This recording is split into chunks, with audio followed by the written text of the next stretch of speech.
Welcome back to my channel বন্ধুরা। আশা করি সকলেই ভালো আছেন, সুস্থ আছেন। গত রবিবারে সারা দিনের রুটিনটা আপনাদের সঙ্গে একটু শেয়ার করছি। রবিবার হলেও সকাল থেকে রান্নার কাজে ব্যস্ত। রবিবার মানে একটু স্পেশাল কিছু, তাই সকাল থেকে বাজার চলে এসেছে, সেগুলো এখন রান্না হচ্ছে। আর একদিকে বাড়ির কাজ চলছে, এত আওয়াজ যে বাড়িতে তিষ্ঠানো যাচ্ছে না। একদিকে প্লাম্বার, একদিকে রাজমিস্ত্রি, আর তার উপরে আমাদের যে পুরনো ছাদটা আছে সেটা চিকন করছে, তার আওয়াজ আর মিস্ত্রিদের থাকতে থাকতে আমার অবস্থা নাজেহাল।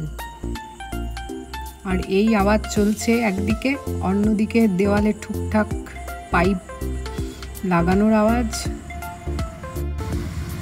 সেটারই নমুনা আপনাদের দিলাম। এইভাবে ওপর নিচ করতে করতেই আমার রান্নাও প্রায় সারা হয়ে গেছে।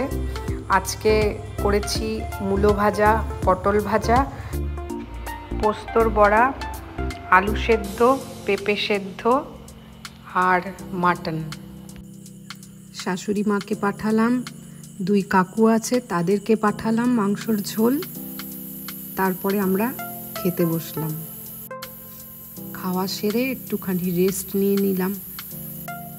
সারাদিন পরে সন্ধ্যের সময় একটু ছাদে উঠি। সারাদিন ঘরের মধ্যে থেকে আর ভালো লাগে না, তখন ছাদে উঠে একটু প্রকৃতির হাওয়া নেওয়া হয়। আর চারিপাশটা দেখতেও বেশ ভালো লাগে এই সন্ধ্যার সময়। প্লাম্বিংয়ের কাজ এখনো চলছে, ছেলেগুলো এখনো কাজ করছে। শহরের আলো জ্বলে উঠেছে, চারিদিকটা বেশ সুন্দর লাগছে দেখতে, রাস্তাটাও বেশ আলো ঝলমল করছে।